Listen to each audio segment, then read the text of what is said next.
Bonjour, je vais vous lire les 10 premières lettres d'inconnus à cette adresse de Cressman Taylor. Il s'agit, on peut le dire, d'une nouvelle épistolaire. Épistolaire parce que cette nouvelle est composée uniquement d'un échange de lettres entre deux personnages. Une nouvelle parce que ce livre est vraiment court, on peut dire en quelque sorte qu'il est composé d'environ 20 lettres. Nouvelle parce que c'est centré uniquement autour de deux personnages. Et nouvelle aussi parce que finalement ça finit par une chute surprenante, comme beaucoup de nouvelles. Donc je vais d'abord vous lire la lettre numéro 1. Galerie Schulze Eisenstein, San Francisco, Californie, USA. Le 12 novembre 1932. Ern Martin Schulze, Schloss Ranzenburg, Munich, Allemagne. Mon cher Martin, te voilà de retour en Allemagne. Comme je t'envie. Je n'ai pas revu ce pays depuis mes années d'étudiant, mais le charme d'Unter den Linden agit encore sur moi, tout comme la largeur de vue, la liberté intellectuelle, les discussions, la musique, la camaraderie enjouée que j'ai connue là-bas. Et voilà que maintenant, on en a même fini avec l'esprit hobereau, l'arrogance prussienne et le militarisme. C'est une Allemagne démocratique que tu retrouves. Une terre de culture où une magnifique liberté politique est en train de s'instaurer. Il y fera bon vivre. Ta nouvelle adresse a fait grosse impression sur moi.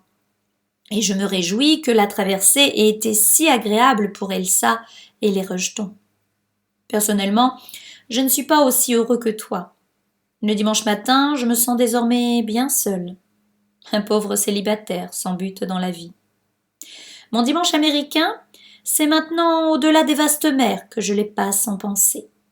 Je revois la grande vieille maison sur la colline, la chaleur de ton accueil. Une journée que nous ne passons pas ensemble est toujours incomplète, m'assurais-tu. Et notre chère Elsa, si gaie, qui accourait vers moi radieuse en s'écriant « Max, Max !» puis me prenait la main pour m'entraîner à l'intérieur et déboucher une bouteille de mon schnapps favori. Et vos merveilleux garçons, surtout ton Heinrich si beau. Quand je le reverrai, il sera déjà un homme. Et le dîner. Puis j'espérais manger un jour comme j'ai mangé là-bas. Maintenant je vais au restaurant, et devant mon roast-beef solitaire, j'ai des visions de Kebackener, Schinken, cet exquis jambon en brioche fumant dans sa sauce au vin de Bourgogne. Et de Spätzle, ces fines pâtes fraîches. Et de Spargil, ces asperges incomparables. Non, décidément, je ne me réconcilierai jamais avec mon régime américain. Et les vins, si précautionneusement déchargés des bateaux allemands, et les toasts que nous avons portés en levant nos verres pleins à ras-bord pour la 4e, la 5e, la 6e fois. Naturellement, tu as bien fait de partir. Malgré ton succès ici, tu n'es jamais devenu américain.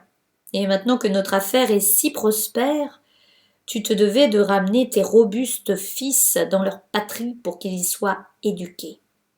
Quant à Elsa, sa famille a dû lui manquer toutes ces longues années. Ses proches seront également contents de te voir, j'en suis sûre. Le jeune artiste impécunieux de naguère, devenu le bienfaiteur de la famille, voilà un petit triomphe que tu savoureras modestement, je le sais. Les affaires sont toujours bonnes. Mrs. Levin a acheté le petit Picasso au prix que nous demandions, ce dont je me félicite. Je laisse lentement venir la vieille Mrs. Fleischmann à l'idée d'acquérir la hideuse Madone. Personne ne se soucie de lui dire que telle ou telle pièce de sa collection est mauvaise parce que toutes le sont. Il n'empêche que je n'ai pas ton merveilleux savoir-faire pour vendre à des matrones juifs. Je suis capable de les persuader de l'excellence d'un investissement, mais toi seul avais, concernant une œuvre d'art, l'approche spirituelle de nature à les désarmer. De plus, elles n'ont sans doute pas vraiment confiance en un autre juif. J'ai reçu hier une charmante lettre de Griselle. Elle me dit qu'il s'en faut de peu pour que je devienne fière de ma petite sœur. Elle a le rôle principal dans une nouvelle pièce qu'on joue à Vienne, et les critiques sont excellentes. Les années décourageantes qu'elle a passées avec de petites compagnies commencent à porter leurs fruits. Pauvre enfant, ça n'a pas été facile pour elle, mais elle ne s'est jamais plainte. Elle a du cran, en plus de la beauté, et, je l'espère, du talent. Elle me demande de tes nouvelles, Martin, avec beaucoup d'amitié. Plus la moindre amertume de ce côté-là. Ce sentiment passe vite à son âge. Il suffit de quelques petites années pour que la blessure ne soit plus qu'un souvenir. Bien sûr, aucun de vous deux n'était à blâmer. Ces choses-là sont comme des tempêtes. On est d'abord transi, foudroyé, impuissant, puis le soleil revient.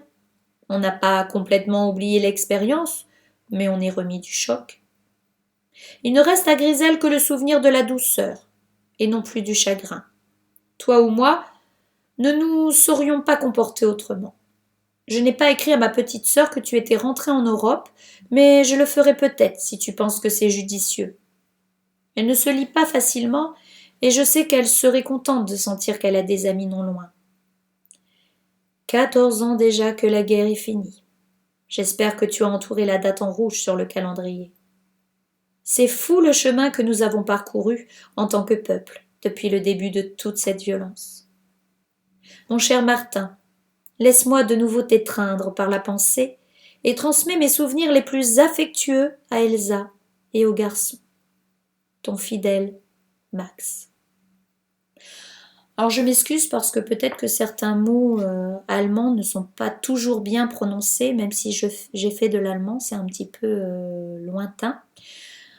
Donc vous avez bien compris par cette première lettre que Max et Martin sont deux associés dans une entreprise, on va dire, de marchand d'art, et ils sont devenus amis, hein, ils sont associés et amis. Et en fait, Martin est retourné vivre en Allemagne, alors que Max, qui est juif américain, est resté en Californie. Il est question de Griselle, la sœur de Max, et vous avez dû comprendre à la fin de cette lettre que Griselle a eu une aventure amoureuse avec Martin. Une aventure amoureuse qui est terminée depuis un moment. Voilà. Donc je passe à la lettre 2. Schloss Ronsenburg, Munich, Allemagne. Le 10 décembre 1932. Monsieur Max Eisenstein, Galerie Schulz Eisenstein, San Francisco, Californie, USA. Max, mon cher vieux compagnon, merci de la promptitude avec laquelle tu m'as envoyé les comptes et le chèque. Mais ne te crois pas obligé de me commenter nos affaires avec un tel luxe de détails. Tu sais que je suis d'accord avec tes méthodes, d'autant qu'ici, à Munich, je suis débordée par mes nouvelles activités. Nous sommes installés, mais quelle agitation! Comme je te l'ai dit, il y avait longtemps que cette maison me trottait dans la tête. Et je l'ai eue pour un prix dérisoire. 30 pièces et un parc de près de 5 hectares et demi. Tu n'en croirais pas tes yeux. Mais il est vrai que tu ignores à quel niveau de misère est réduit mon pauvre pays. Les logements de service, les écuries et les communs sont très vastes. Et crois-le ou non, pour les 10 domestiques que nous avons ici, nous payons le même prix que pour les 2 seuls que nous avions à San Francisco. Aux tapisseries et aux autres pièces que nous avions expédiées par le bateau s'ajoute nombre de beaux meubles que j'ai pu me procurer sur place. Le tout est d'un effet somptueux. Nous sommes donc très admirés, pour ne pas dire enviés ou presque. J'ai acheté 4 services de table, de la porcelaine la plus fine, une profusion de verres en cristal et une argenterie devant laquelle Elsa est en extase. À propos d'Elsa, non, c'est trop drôle. Voici qui va sûrement t'amuser. Je lui ai offert un lit énorme, gigantesque, un lit comme on n'en a jamais encore vu, 2 fois grand comme un lit double, avec des montants de bois sculptés vertigineux. En l'occurrence, j'ai dû faire fabriquer sur mesure des draps du plus beau lin. Elsa riait comme une gamine en le racontant à sa grand-mère. Mais celle-ci a secoué la tête et grommelait. Nein, Martin, nein. Vous avez fait ça. Mais maintenant prenez garde, parce qu'elle va encore grossir pour remplir son lit. Ya, dit Elsa. Encore 4 grossesses et je tiendrai tout juste dedans. Tu sais quoi, Max? Eh bien, c'est vrai. Pour les enfants, il y a 3 poneys.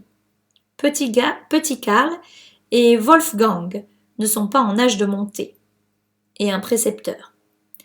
Leur allemand est exécrable, tristement matiné d'anglais. Pour la famille d'Elsa, la vie n'est plus aussi facile qu'avant. Ses frères ont tous une profession libérale, mais quoique très respectés, ils doivent vivre ensemble, forcés de partager une maison. À leurs yeux, nous sommes des millionnaires américains. Il s'en faut de beaucoup, mais néanmoins, l'importance de nos revenus transatlantiques nous place dans la catégorie des nantis.